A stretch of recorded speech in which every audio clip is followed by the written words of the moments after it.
La dernière note de l'Église, comme nous l'avons commencé avec le catéchisme de l'Église catholique, c'est l'Église est apostolique. L'Église, nous croyons l'Église une, sainte, catholique et apostolique. Qu'est-ce que ça veut dire que l'Église est apostolique ? La première manière de le comprendre, c'est d'abord qu'elle est fondée sur les apôtres. Et cela, pourrait-on dire, avec le catéchisme de l'Église catholique, en un triple sens. D'abord, elle a été et demeure bâtie sur le fondement des apôtres. C'est saint Paul qui nous le dit dans l'épître aux Éphésiens, qui est une épître ô combien pastorale, au chapitre 2, qui nous disent que dans les dons que Dieu a donnés aux hommes, il y a d'abord les apôtres. Et de fait, nous voyons bien dans l'Évangile, comme nous allons le dire dans quelques instants, que Jésus a eu comme première grande action de son ministère, d'appeler des apôtres qu'il a formés pendant ces 3 années de ministère public pour les envoyer en mission jusqu'aux extrémités de la terre. Donc, elle demeure bâtie sur les fondements des apôtres.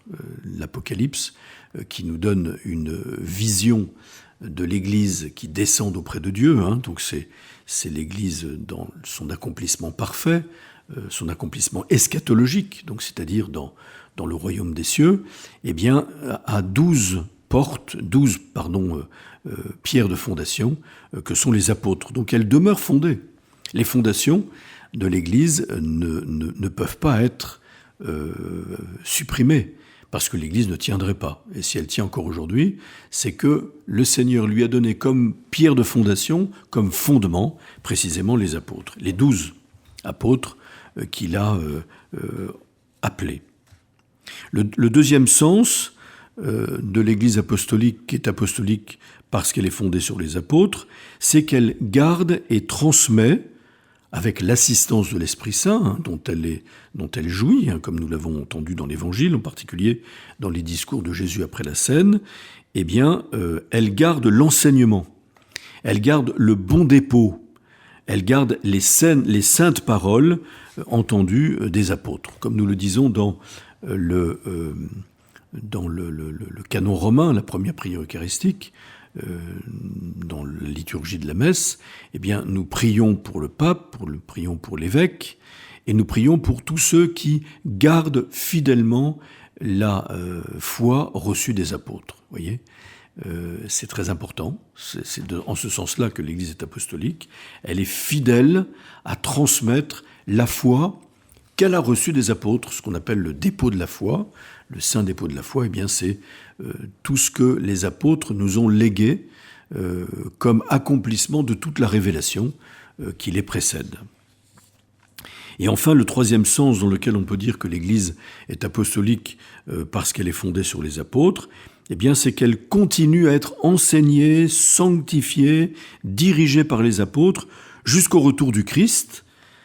Comment ? Grâce à ceux qui leur succèdent dans leur charge pastorale, c'est-à-dire le collège des évêques, pour reprendre la formule de Ad Gentes, donc le décret missionnaire du Concile au numéro 5, le collège des évêques, assisté par les prêtres, en union avec le successeur de Pierre, pasteur suprême de l'Église. Voilà ce qu'il convient donc dans cette catéchèse sur l'apostolicité de l'Église d'expliciter. D'abord en repartant de la mission des apôtres. Comme je le dis souvent aux enfants du catéchisme, je leur dis, vous êtes comme des disciples. Vous savez, dans l'Évangile, il y a 3 catégories de personnes qui sont souvent citées par les évangélistes. La première catégorie, ce sont les foules, les gens, les foules qui se rassemblaient sur le passage du Christ, les foules qui étaient curieuses d'entendre un rabbi, un maître, jeune maître, qui se levait et qui proclamait l'évangile du royaume. Et donc on voit souvent qu'il y a des foules. Le jour de la multiplication des pains, il y a des foules qui étaient là pour l'écouter, qui sont peut-être les foules d'un jour, comme on dit à Lourdes, les pèlerins d'un jour, qui n'étaient pas forcément des adeptes de Jésus, qui n'étaient pas forcément des gens qui le suivaient, mais là où il était, ils se rassemblaient autour de lui par curiosité. ils écoutaient sa parole, et puis un jour, Jésus a multiplié les pains pour eux, parce qu'ils étaient loin de toute terre habitée, et qu'ils commençaient à se faire tard dans la journée, et qu'ils étaient affamés. La deuxième catégorie de personnes, ce sont les disciples. Les disciples, ce sont ceux qui se mettent à la suite d'un maître. Quand Jésus dit, dans le mandat missionnaire que nous avons évoqué précédemment, de toutes les nations, faites des disciples. Tous les hommes sont appelés à entrer en relation avec le Christ pour se mettre à sa suite et donc à son école et écouter sa parole. Le disciple, c'est celui qui se met à l'école d'un maître. Vous savez bien qu'à l'école, ou dans les études, on parle de discipline. Par exemple, les mathématiques, les langues étrangères, les sciences économiques ou politiques, ce sont des disciplines que l'on enseigne. Voyez ? Eh bien, le disciple, c'est celui qui se met à l'école d'un maître et qui se met à sa suite. Évidemment, quand il s'agit de Jésus, c'est pas seulement pour un temps donné, puis une fois qu'on a le diplôme, on s'en va, mais c'est un maître, on s'attache plus au maître qu'à ce qu'il nous enseigne. C'est le propre du disciple dans l'Évangile. Et enfin, la troisième catégorie de personnes, j'allais dire, le cercle se resserre de plus en plus, ce sont les apôtres. Ceux-là, ce sont ceux que Jésus a appelés lui-même et à qui il a dit « Viens et suis-moi ». Et il en a choisi parmi ses disciples, précisément, ceux qui s'étaient mis à sa suite, qui se mettaient à son école, qui s'attachaient non seulement à son enseignement, mais à sa personne. Eh bien, il en appelait 12, dont nous connaissons la liste, qui nous a été rapportée de manière très fidèle et très constante par les évangiles, mais aussi par les actes des apôtres, Pierre, Jacques et Jean, André, etc., dont les 4 premiers qui ont été appelés Pierre et André qui sont frères, Jacques et Jean, fils de Zébédée, qui sont aussi des frères. Voilà. Ces 12 apôtres, Jésus les a appelés pour les envoyer, pour qu'ils soient avec lui, dit saint Marc au chapitre 3, verset 15, et pour les envoyer prêcher avec le pouvoir d'expulser les démons.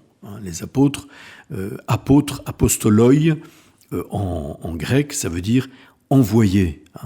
Pas envoyer seulement comme nous tous, nous sommes appelés à être envoyés en mission en vertu de notre baptême et de notre confirmation. Nous sommes tous appelés à être des disciples missionnaires, comme nous dit le pape François de manière récurrente, mais envoyés comme le Christ est envoyé, c'est-à-dire vraiment le représentant, les lieutenants, ceux qui tiennent lieu du Christ lui-même, qui est l'envoyé du Père. C'est l'expression que nous retrouvons si souvent chez saint Jean, qui vaut à Jésus le titre suprême d'être l'apôtre par excellence, comme le dira l'auteur de l'Épître aux Hébreux. Il est l'envoyé du Père. Et il tient la place de Dieu le Père au milieu de nous, jusqu'à dire à ses apôtres « Qui me voit, voit le Père ». Eh bien, les apôtres sont d'une manière très spéciale institués par le Christ, établis dans un nouveau statut, on pourrait dire même d'être, un statut ontologique, par le choix et l'institution du Christ, les mots sont très forts dans l'Évangile, pour être les envoyés de Jésus dans le monde pour annoncer l'Évangile du salut et donc pour rendre présent le Christ au milieu de son peuple. Donc voilà ce qu'on peut dire déjà sur la mission des apôtres.